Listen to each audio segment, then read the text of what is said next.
मान के चलो आप सुबह सुबह मार्केट में आए और आपने एक ट्रेड लिया और उस ट्रेड में आपको 4,000 रुपए का प्रॉफिट हुआ। आप बहुत खुश हो गए।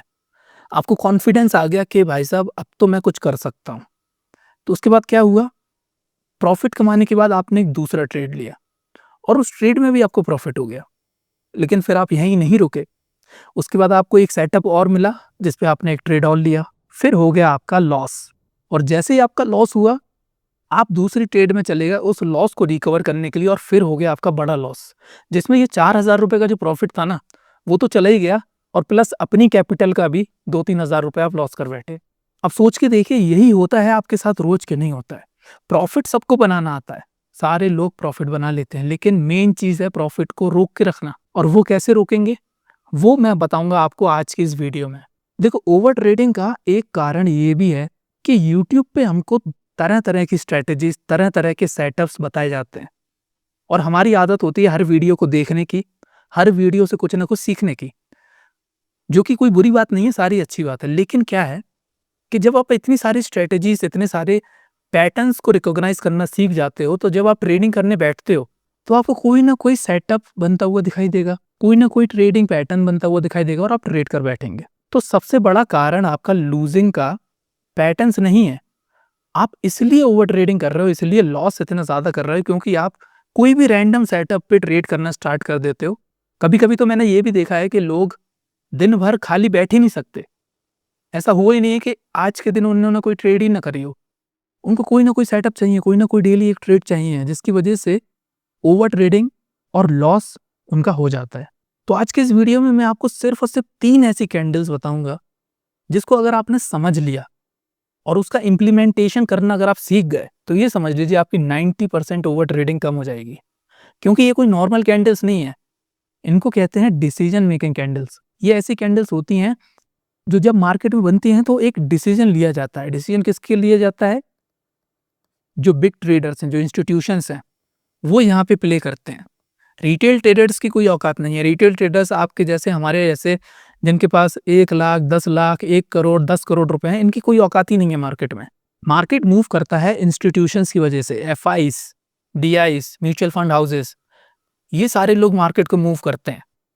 तो जितनी भी आप ये कैंडल्स वगैरह देखते हो ना बनती हुई, ये रिटेल ट्रेडर्स नहीं बनाते हैं इनको। इनको बनाते हैं बड़े बड़े इंस्टीट्यूशंस, बड़े बड़े म्यूचुअल फंड हाउसेस।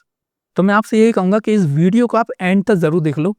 भले ही मुझे भी नहीं पता ये वीडियो कितने मिनट का बनने वाला है, 10 मिनट का बनेगा कि 20 मिनट का बनेगा, लेकिन अगर आप अपना जो प्रॉफिट है उसको खोना नहीं चाहते, जो आप कमा चुके हो, तो इस वीडियो को आप एंड तक देखना। आपको बहुत कुछ यहाँ पे सीखने को मिलेगा।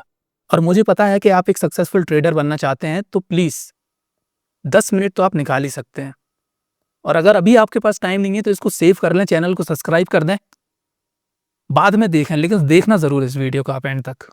और कैंडलस्टिक की मैंने एक 2-3 पीडीएफ मैंने खुद डिज़ाइन करके रखे हैं, जिसमें बहुत बेसिक और अच्छे लैंग्वेज में समझाया गया है। तो उसको अगर आप डाउनलोड करना चाहते हैं तो लिंक डिस्क्रिप्शन में आपको मिल जाएगी। हमारे टेलीग्राम चैनल को उसको ज्वाइन कर सकते हैं।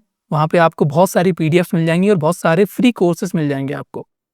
ठीक है, तो चलिए दोस्तों, वीडियो को स्टार्ट करते हैं। तो सबसे पहली कैंडल जो हमको मार्केट में देखना है वो है हमारी the big body breakout candle.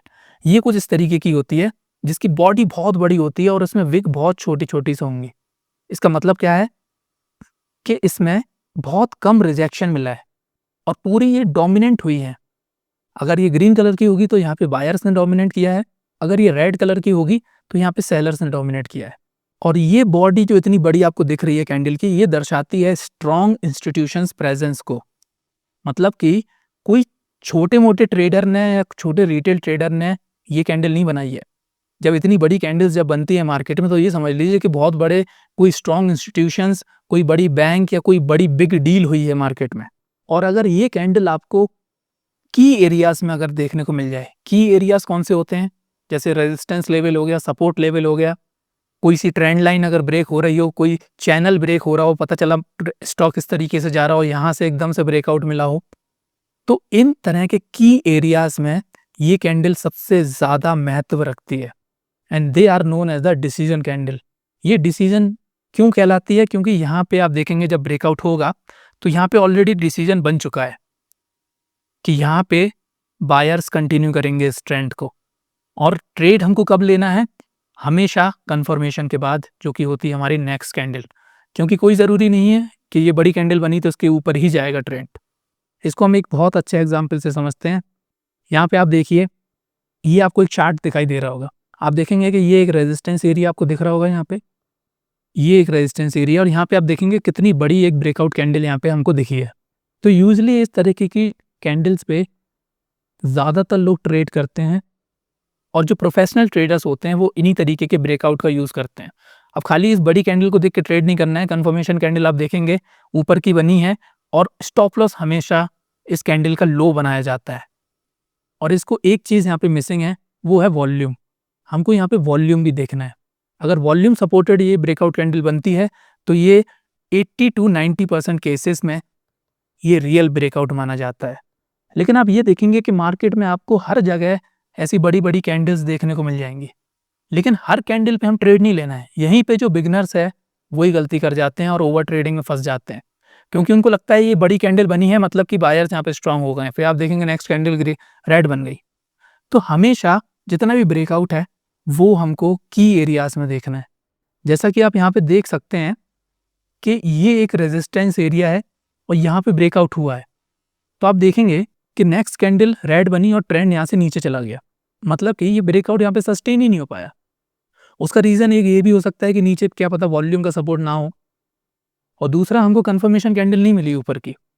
तो यही जो रूल्स हैं फॉलो करना है कि कोई भी कभी भी कोई भी बड़ी कैंडल बन रही है, बड़ी कैंडल का मतलब ये होता है कि यहाँ पे कुछ बड़ी सेलिंग या बाइंग हुई है, लेकिन इसका मतलब ये नहीं है कि आपको उस कैंडल पे ट्रेड ले लेना है।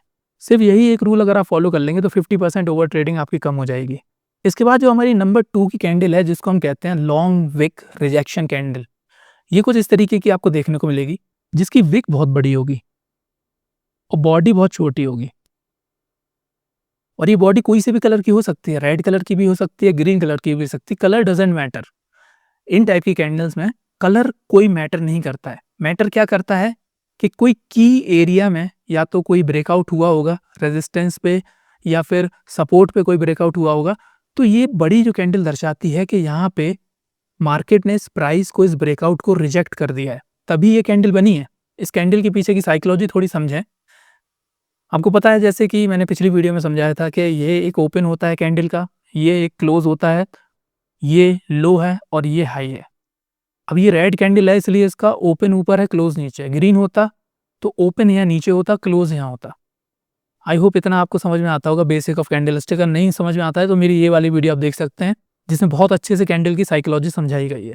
तो आप देखेंगे कि यहाँ पे प्राइस ओपन हुआ, फिर ये प्राइस ओपन होके नीचे तरफ गया होगा, तभी ये लो बना है, नहीं तो ये लो बनता नहीं। और फिर यहाँ से बायर्स आए होंगे और इस प्राइस को यहाँ तक ले गए होंगे, ऊपर तक। और यहाँ पे बायर्स जब ऊपर तक ले गए होंगे तो बहुत सारे लोग इस ब्रेकआउट में घुस गए होंगे, यहाँ पे ट्रेड ले ली होगी, जो कि सबसे बड़ी गलती होती है बिगिनर्स की, क्योंकि वो एक चलती हुई कैंडल में घुस जाते हैं, कंफर्मेशन का वेट नहीं करते हैं। और फिर इसके बाद आप देखेंगे सेलिंग प्रेशर आया और यहाँ पे जाके ये कैंडल क्लोज हो गई। इसका मतलब क्या है कि जितने भी बायर्स थे वो यहाँ पे ट्रैप हो चुके हैं, और यहाँ पे जब कोई ट्रैप होता है ना तो इतनी जल्दी निकलता नहीं है मार्केट से। और आप देखेंगे कि ये प्राइस यहाँ तक जा ही नहीं पाएगा, ये हमेशा नीचे ही जाएगा, क्योंकि यहाँ पे ऑलरेडी बायर्स हमारे ट्रैप हो चुके हैं। और धीरे धीरे अब वो यहाँ से बेच के निकलेंगे, क्योंकि जैसे जैसे नीचे जाता जाएगा प्राइस, उनका स्टॉप लॉस या फिर उनका लॉस बढ़ता जाएगा। यहाँ कहीं उन्होंने स्टॉप लॉस लगाया होगा इस पे, तो जैसे ही इसका लो ब्रेक होगा ट्रेंड और ज़्यादा स्ट्रांग हो जाएगा। जितनी भी बाइंग पोजीशन थी वो सेलिंग पोजीशन में कन्वर्ट हो जाएंगी। तो इसी वजह से ट्रेंड्स बनते हैं। ट्रेंड कोई ऐसा नहीं है कोई बना रहा हो ट्रेंड को, ट्रेंड मार्केट की साइकोलॉजी के हिसाब से बनते चले जाते हैं। और ये कैंडल हमको वो मार्केट की साइकोलॉजी दिखाती है। हमको नहीं पता कि मार्केट में क्या चल रहा है, क्या न्यूज़ आई है, किस वजह से ये कैंडल बनी है, लेकिन हमको इस कैंडल को देख के ये आइडिया लग जाएगा कि यहाँ पे प्राइस रिजेक्ट हुआ है और यहाँ पे बहुत सारे लोग फंसे हुए हैं। जैसा कि नीचे लिखा है, they are the trap candles. इनको ट्रैप कैंडल्स कहा जाता है, क्योंकि यहाँ पे सारे लोग ट्रैप हो जाते हैं। लॉन्ग विक आपको कहीं भी बनी दिखे तो समझ लो वहाँ पे बहुत सारे लोगों की पोजीशन बनी होगी, और वो धीरे धीरे पोजीशन अपनी स्क्वायर ऑफ करेंगे, और जिस डायरेक्शन में ट्रेंड होगा वहाँ पे और ज़्यादा स्ट्रांग होता जाएगा। इसको भी हम एग्जांपल से समझते हैं। जैसा कि ये देखिए, ये यहाँ पे एक सपोर्ट आपको दिखाई दे रहा होगा। अब जैसे ये कैंडल यहाँ पे बनी होगी, नीचे प्राइस गया होगा जैसे ही, तो ये एक ब्रेकआउट बन गया, ठीक है। जैसे ये ब्रेकआउट बना तो यहाँ पे बहुत सारे लोग घुस गए होंगे, कंफर्मेशन का उन्होंने वेट ही नहीं किया।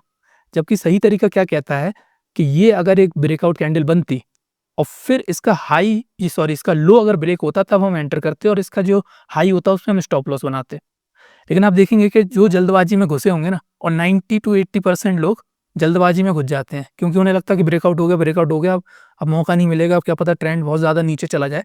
और वहीं दूसरी तरफ आप देखेंगे कि प्राइस हमारा ऊपर चला गया, यहाँ पे रिजेक्शन हो चुका है, मार्केट ने इस प्राइस को रिजेक्ट कर दिया है।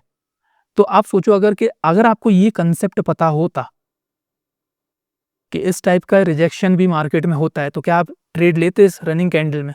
आप वेट करते, और अगर आप वेट करते तो आपका यहाँ पे लॉस होने से बच जाता। तो अगर वीडियो अच्छी लग रही हो तो अभी लाइक करते जाएं, क्योंकि नया चैनल है हमारा। एक पुराना चैनल था जिसके 60,000 सब्सक्राइबर थे, लेकिन वो यूट्यूब ने पता नहीं कौन सी पॉलिसी से रातों रात उड़ा दिया, कोई रीज़न उसका बताया नहीं। तो प्लीज़ मैं आपसे ये कहूँगा कि चैनल को ज़्यादा से ज़्यादा सब्सक्राइब करते जाएँ, बहुत अच्छी नॉलेज यहाँ पे मैं आपको शेयर करूँगा। इसके बाद हम तीसरी कैंडल देखेंगे जिसको कहते हैं the small body doji candle, जिसमें आप देखेंगे कि विक बहुत बड़ी होंगी और बॉडी बहुत छोटी होगी, इतनी छोटी सी बॉडी होगी। और इसको मेनली हम कहते हैं इनडिसीजन कैंडल, इनडिसीजन कह लो या नो ट्रेड कैंडल कह लो, क्योंकि ये क्या है, ये किसी भी तरह की क्लैरिटी नहीं दिखाती है हमको।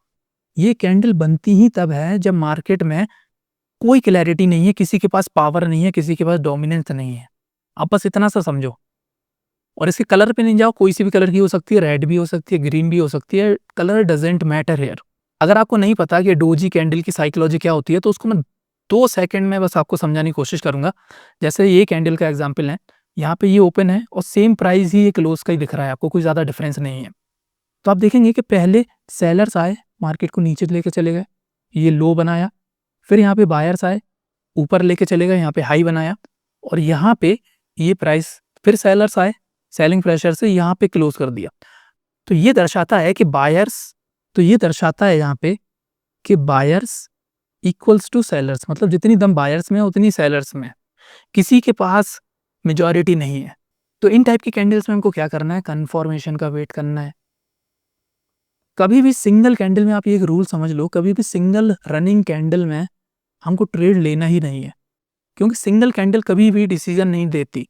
भले ही वो चाहे जितनी स्ट्रॉन्ग कैंडल हो, भले ही वो डोजी हो, भले ही वो हैमर हो, कुछ भी हो, सिंगल कैंडल पे अगर आपने ट्रेड ली तो आपके ये समझ लीजिए लॉस के चांसेस बहुत ज़्यादा बढ़ जाएंगे। लेकिन वहीं अगर आपने कंफर्मेशन का वेट किया तो आपके चांसेस बहुत ज़्यादा इंप्रूव हो जाएंगे।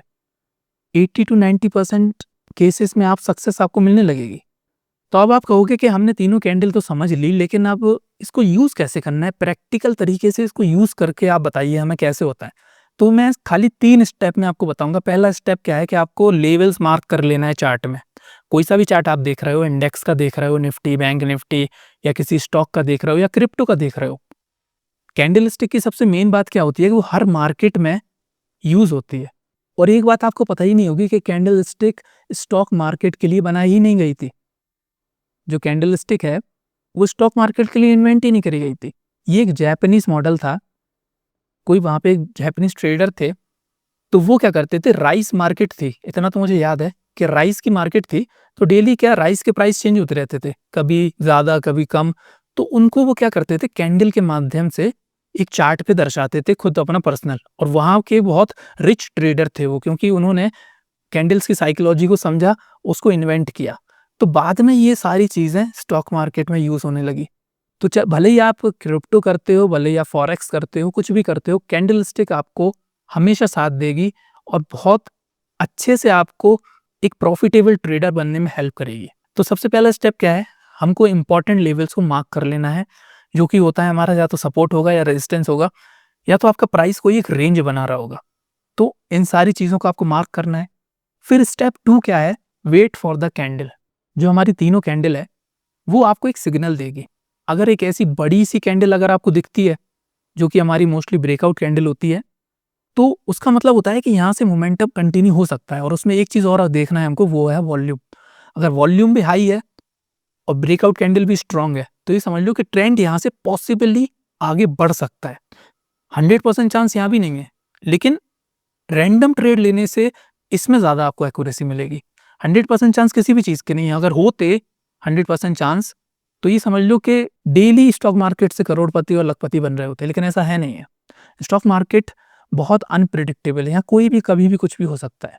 ट्रंप चाहे तो एक वॉर कर दे किसी कंट्री के ऊपर और आप भले ही चाहे जितनी स्ट्रॉन्ग कैंडल हो, चाहे जितने ही बायर्स क्यों ना एक्टिव हो, वो दूसरे दिन आपको गैप डाउन ही खुला हुआ मिलेगा मार्केट। तो स्टॉक मार्केट कभी भी आप ये 100% किसी भी चीज़ की यहाँ पे श्योरिटी नहीं है, लेकिन इस टाइप की कैंडल में आपको मिल जाएगा, एक्यूरेसी ज़्यादा मिलेगी, मतलब प्रोबेबिलिटी के चांसेस बहुत ज़्यादा हैं। दूसरी कैंडल कौन सी है? इसमें हमको थोड़ा कॉन्शियस होना है, क्योंकि यहाँ पे क्या है कि रिजेक्शन मिला हुआ है हमको, जिसमें विक ज़्यादा बड़ी है, मतलब कि यहाँ पे रिजेक्शन कैंडल है, यहाँ पे हमको कन्फर्मेशन का वेट करना है। और तीसरी कैंडल क्या है, यहाँ पे तो हमको बिल्कुल भी ट्रेड में एंटर लेना ही नहीं है, जो कि हमारी डोजी होती है। यहाँ पे सिर्फ हमको कन्फर्मेशन का वेट करना है, जिस तरफ मार्केट जाएगा, नेक्स्ट कैंडल जहाँ बनेगी उस तरफ का हमारा ट्रेड बनेगा। और स्टेप 3 हमारा क्या है? एग्जीक्यूशन। अब कैंडल तो हमने देख ली, अब ट्रेड भी तो लेना है ना हमको। तो ट्रेड लेने के क्या क्या यहाँ पे है? सबसे पहला एंट्री रूल, कि हमेशा जब भी इस टाइप की कैंडल बने, इसके हाई ब्रेक होने पे हमको एंटर लेना है, और इस कैंडल का जो लो होगा वहाँ पे हम रखेंगे अपना स्टॉप लॉस। क्योंकि ये जो विक बनी हुई है ना, इसके पीछे की साइकोलॉजी मैं ऑलरेडी आपको बता ही चुका हूँ। इसके पीछे की साइकोलॉजी क्या होती है कि ये विक बनी तब है कि यहाँ पे सेलर्स ट्रैप हो चुके हैं। यहाँ पे लोग नीचे बेचते हुए गए होंगे ना, फिर बायर्स आए ऊपर ले गए, तो सेलर्स यहाँ ट्रैप हो गए। और जैसे ही इस विक की यहाँ पे हम एंट्री करेंगे, तो जैसी प्राइस यहाँ पहुंचेगा, सारे लोग विक पे स्टॉप लॉस लगाते हैं, तो उनकी जो सेलिंग पोजीशन होगी वो बाइंग में कन्वर्ट हो जाएगी, मतलब कि वो ट्रेंड को और ज़्यादा स्ट्रॉन्ग कर देंगे। और यहाँ पे हम 1 to 2 का यहाँ पे रिस्क एंड रिवॉर्ड रख सकते हैं, या फिर स्टॉप लॉस को आप ऊपर करते करते जितना लंबा ट्रेंड हो उतना लंबा आप एंजॉय कर सकते हैं। फिर यहाँ पे एक बहुत ज़्यादा इंपॉर्टेंट सवाल आता है, जो हर कोई यहाँ पे सोच रहा होगा, अभी जो वीडियो देख रहा होगा, कि क्या हो कि मैं कोई सा मूव मिस कर जाऊं, क्योंकि आपको कोई ना कोई सेटअप तो बनता हुआ दिखाई देगा। अब ये जो 3 कैंडल हैं, ये तो हमेशा की एरियाज पे ही बनेंगी, लेकिन बीच में भी तो मार्केट चल रही ना, यहाँ भी तो आप ट्रेड ले सकते हैं ना। तो आप यही सोचोगे कि यार बीच में भी तो हम ट्रेड ले सकते हैं ना, इतना मूव तो हम कैप्चर कर ही सकते हैं। तो वहीं पे एक बहुत इंपॉर्टेंट चीज़ आती है, जिसको कहते हैं पेशेंस एंड क्वालिटी। क्योंकि ये जितने भी मैंने मूव आपको बताए हैं ना, ब्रेकआउट वाला, डोजी वाला, तो ये क्या है? ये क्वालिटी कैंडल्स कहलाती हैं। क्योंकि जब भी इन टाइप की कैंडल्स पे ट्रेड होगी ना, तो वो ट्रेड आपकी बहुत ज़्यादा एक्यूरेसी के साथ सक्सेस होगी, और बहुत ही कम ट्रेड्स आपको मिलेंगे। तो जो प्रोफेशनल ट्रेडर्स होते हैं ना, प्रो ट्रेडर्स जिनको कहते हैं, वो लिमिटेड ट्रेड्स लेते हैं, लेकिन हाई क्वालिटी ट्रेड लेते हैं, और तभी उनका कैपिटल बढ़ता है और कैपिटल प्रोटेक्ट भी रहता है। मैंने ऐसे ट्रेडर्स देखे हैं जो साल की 10 से 12 ट्रेड्स लेते हैं। वो मोस्टली स्विंग ट्रेडिंग करते हैं, इंट्राडे तो करते ही नहीं है। तो स्विंग ट्रेड में भी वो साल की 10 से 12 ट्रेड लेते हैं, लेकिन इतना प्रॉफिट, वो इतना पैसा कमा लेते हैं कि अगर आप डेली ट्रेड लेंगे ना, तो भी नहीं कमा पाएंगे। तो यहाँ पे फोकस हमारा होना चाहिए कि हाई क्वालिटी ट्रेड्स पे, तभी आप अपनी ओवर ट्रेडिंग को बंद कर पाएंगे, और तभी आप मार्केट से अच्छा खासा पैसा कमा पाएंगे। और एक बात को और ध्यान रखिए, मार्केट कोई खजाना नहीं है, यहाँ पे कोई भंडारा नहीं चल रहा है, मतलब कि आप आओ और पैसा कमाओ। मतलब 100% स्टॉक मार्केट पे कभी आपको डिपेंड होना ही नहीं है। स्टॉक मार्केट खाली आप इन्वेस्टमेंट के लिए रखिए, इसमें करियर बनाने की बिल्कुल ना सोचिए। बहुत सारे लोग हैं, करोड़ों का लॉस कराए बैठे हैं, जो खाली इसी पे डिपेंड रहेंगे। अगर इसी पे आप डिपेंड रहेंगे, तो आपको डेली खुजली मचेगी ट्रेड लेने की, डेली खुजली मचेगी प्रॉफिट कमाने की, और डेली स्क्रीन खोल के आप बैठे रहेंगे। इसलिए अपना जो काम कर रहे हैं उसमें आप मास्टर करिए, और स्टॉक मार्केट जिस चीज़ के लिए बनाया गया है ना, सिर्फ उसी को वो काम करने दीजिए। क्योंकि अगर आप उस पर 100% डिपेंड हो जाएंगे, तो यहाँ से आप पैसा ना कमाएंगे, उल्टा आप जो पैसा है वो और गवा के यहाँ पे लोगों को दे के चले जाएंगे। तो हमेशा पेशेंस और क्वालिटी पे हमको काम करना है। तो दोस्तों, यहीं पे हम अपने वीडियो को समाप्त करते हैं। अगर आपको वीडियो अच्छा लगा हो तो हमारे चैनल को ज़रूर सब्सक्राइब करें। न्यू चैनल है, मैं कह रहा हूँ, मेरे 60,000 फॉलोवर वाला चैनल ऑलरेडी यूट्यूब ने डिलीट कर दिया है। तो अगर दोबारा ये चैनल डिलीट ना हो, तो उसके लिए हमने एक प्राइवेट इनर सर्कल बनाया है, जो कि हमारा टेलीग्राम चैनल है, जो कि आप ज्वाइन कर सकते हैं। 1 टाइम फीस है उसकी 499, क्योंकि हमको क्वालिटी लोग चाहिए, कोई पैसा कमाने के लिए चैनल नहीं है, ताकि हम यूट्यूब पे डिपेंड ना रहे, हमारा कुछ कंट्रोल रहे, हमारी खुद की कम्युनिटी रहे। तो जो ज्वाइन करना चाहे कर सकता है। मिलते हैं आपसे अगली वीडियो में, तब तक के लिए जय हिंद, जय भारत।